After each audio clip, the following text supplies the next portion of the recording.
thanks so much for coming. The film is 83 minutes long, and if you like, there will be a brief Q&A afterwards.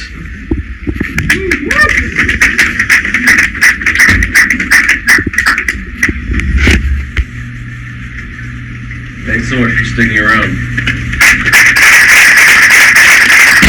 Thanks for sticking around. I'm gonna self-moderate this Q&A, so yeah, if anyone has a question, feel free to ask. And yeah, I know it's a little hard usually when a moderator comes, they warm everything up, but we've played this so many times, I've asked everybody, all my friends, everyone who will do this has already done it for me, so, yes. Can you tell me about the research that you did for this? Thank you, good question. When I began the script, I was sort of like an outsider to internet culture, so I read some critical books, one from Jerome Lanier called You Are Not a Gadget, and that was kind of, and then also Jared Kobeck's book. I was reading books, but then this movie had a long gestation process, and in 2018, I became a meme creator, and that direct contact with being a meme admin and other meme creators in that early millennial, the cookie text through Selectuals 1.0, Selectuals 2.0, sort of summer, sort of century, being in those movements, you could say, serious movements, that was research that, you can't get from a book, and it was that experience that gives the movie potentially like a more of a time-stamped but insider's perspective. So yeah. You just mentioned something about the gestation period. Making a movie about the internet, did you have any fear about your movie being time-stamped? Like not being able to, I guess just like making a time capsule as opposed to like making more of like a timeless claim, but was that something like a thought in your head as you were making this movie? Yeah, definitely. But this is a taste thing for me. I like movies that are time-stamped, so we went out of our way to timestamp it as much as we possibly could. So that was the goal, and it's a taste thing. I like things that feel dated. Is there any facets of the internet that you feel like you didn't get to touch in this film that you looking back on it wish you had attached to it, like maybe it's grown more prevalent in recent times? Not really, because I always knew I wasn't going to get everything. And actually, there was a point when I realized I would have to just be honest about the kind of content I consumed, because the internet, you can never, this wasn't an attempt to capture the whole internet. It was just an attempt to capture some flavor of a subjective experience of the internet. So I know there's plenty of stuff I didn't get, but we couldn't. But I don't know. I'll think about it. What inspired the commenters as a live audience sort of gimmick that you did with the film? That idea's been with me for a bit. The first movie I made was a short film that dealt with the internet as a stage. I'm a theater actor. I love the theater. I love musicals. This is like the world I come from, more before I fell in with the wrong crowd on the internet.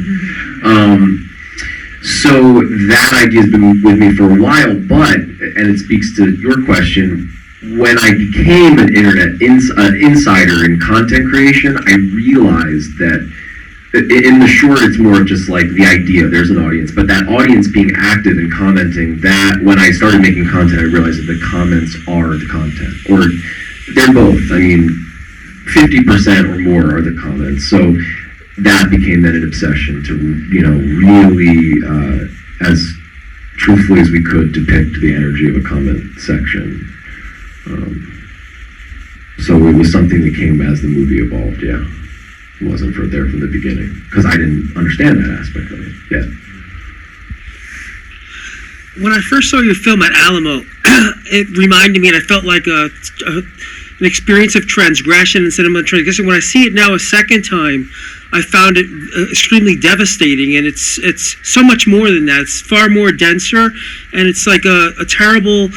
It's a realization when one realizes that behind the cloak of the internet is a zero, an emptiness, and it's a very sad movie in so many ways.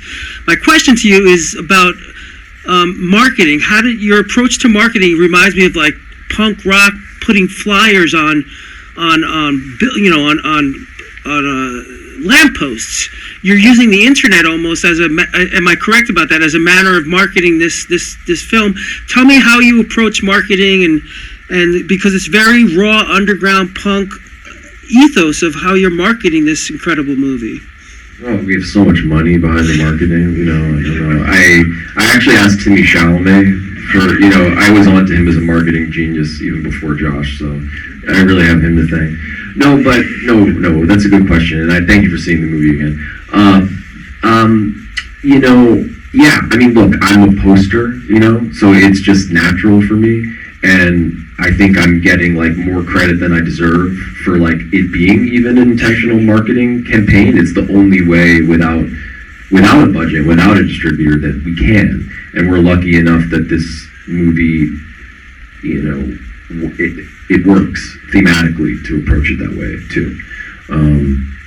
But are you going to be able to show it overseas? Can you show we this? already have. We showed it a bunch overseas, and we'll continue. Yeah.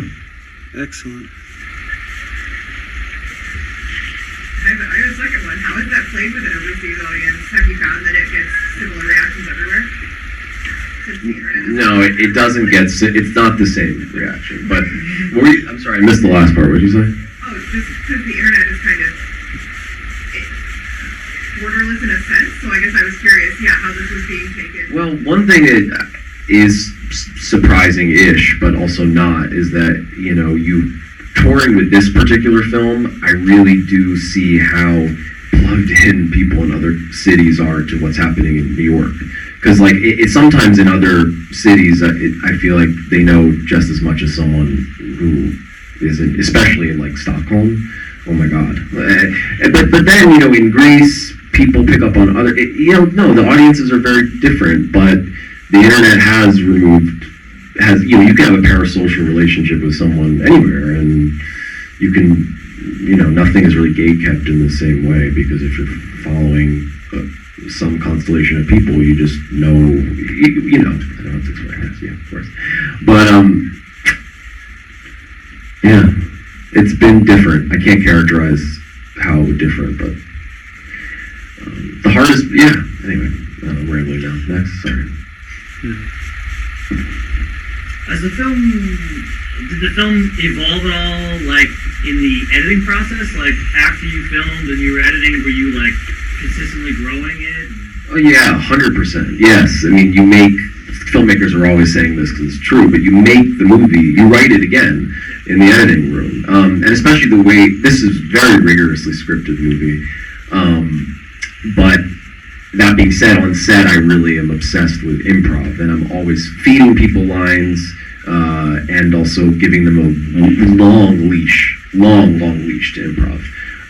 And so then, my editor and I actually sat down with the footage for 6 months, like it was a documentary, before we made a single cut, just marking things we liked. Because I said to him, I convinced him, I was like, look, there's so much, Brad is his name, Brad, there's so much, I think, not in the script. We're just gonna have to look at it. He's a narrative and a doc editor, and he said, okay, so let's approach it like a doc. And for 6 months, we didn't make a single cut. But we learned, that was like, that if we were an LLM, we were ingesting, the language so that we could write it again. If you are a filmmaker, I suggest working that way, being tight with the script, but giving yourself freedom is a fun way of doing it. Can you talk about the distribution model for this, and do you see yourself using it for future projects? I would love, just like any filmmaker, to have a powerful distributor behind me, of course. So, but I'm very pleased with how we've been doing this. there is, I think, a new way of putting out a film. The stigma around self-distribution, I think, is less and less. Thanks for coming. I appreciate you guys coming. Yeah. So, I mean, it used to be like you would be admitting huge failure if you self-distributed, and it was like admitting you had a terminal illness. Honestly, that's what it used to feel like. I remember this, but more so, Louise Weird, the castration movie part 1 and 2. If you've heard of this, my friend, her film is touring all over the place. Self-distro. There's a movie called Hundreds of Beavers that's made like $1 million at the box office. Self-distro. The Terrifier movies, they have a distribution company, but it's the producers. That's self-distro, and they've made millions on millions. You know, we're not there yet at all. But I really believe there is a new way, and that independent filmmakers must take up this new way, because, you know, even if your movie plays at Sundance, so often what you see is a film gets bought by a distributor, even if it's like they make a little money, probably not all of it, and then it immediately gets dumped on streaming. So there's no chance for there to be any excitement around it. Any community can't grow, you know. So I do think things are changing, and this feels like a new way of doing it, and I'm very happy to be doing it this way. As a male artist, can you talk a little bit on why you chose to tell this story from a female perspective?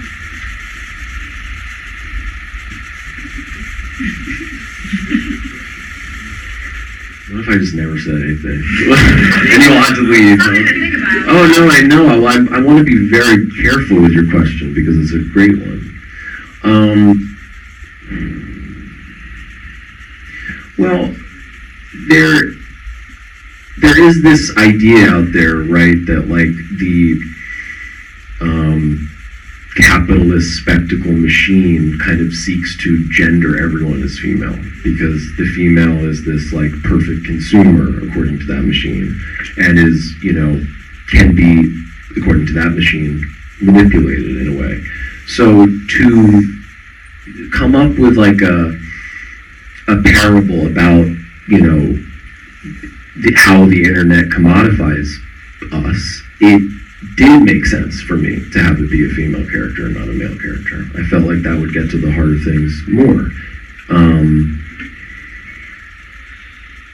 And then since the lead is a woman, I felt like her sphere had to be the sphere of women for me. Yeah. Is that enough? And also, yeah. Maybe a woman will remake it with a man. I would love to see that. I saw nepotism maybe at Tribeca in 2024. The scene where Betsy's like coming out of the subway all dirty in that movie. It was kind of funny, like seeing a similar shot here. What's it like? I guess like working with her in this way. Like you guys have obviously collaborated and you're related, right? So that scene, especially like in the subway where we see her peeing, like is that something that was like easy for you guys to do together? Is it weird because you're related? Like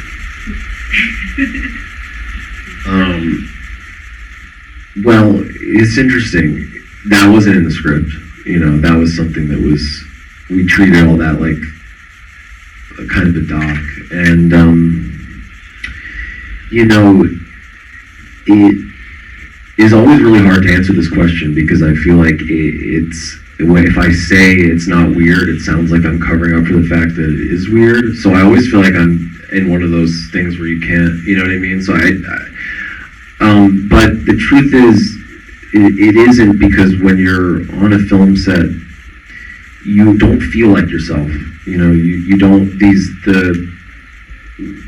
Betsy and I just like had dinner, and it's like, to even talk about that would be weird, you know, but we really have the same values as filmmakers, Betsy and I. We really think that this kind of material needs to be in cinema, so that's the level we're operating on. And, you know, I don't know, we were in the subway for hours, I had to pee, And I just thought, I bet the character has to be, and I said, do you have to be? Yeah, I said, do it. I was far away. It's like when you hear about this, you think I'm like, ugh, but I'm like far away, and it just happened. And then, look, there's the decision of whether or not to include it, but it's like actually unethical to sanitize the experience of someone that's been made homeless. So that's why it's included. It's not because I think it's like, I wish I didn't have to include it on some level, because I don't like it. I don't want to see that. All right, well, one more. You sort of touch on this in the movie when the Ormonds compare being on stage or like in their show to being in hell. But I feel like when Betsy's like going through all the rooms, it feels like for like the rooms of Inferno, like were you thinking about the internet as a new form of hell, like with AI being the Antichrist or something? Was that on your mind when you were writing? No, it wasn't, but I like that that's your interpretation for sure. And I think that's a fine one. But it wasn't really, exactly that way. Okay, thank you so much for coming. Really appreciate it. And if you like this, tell your friends. A lot more experience for us.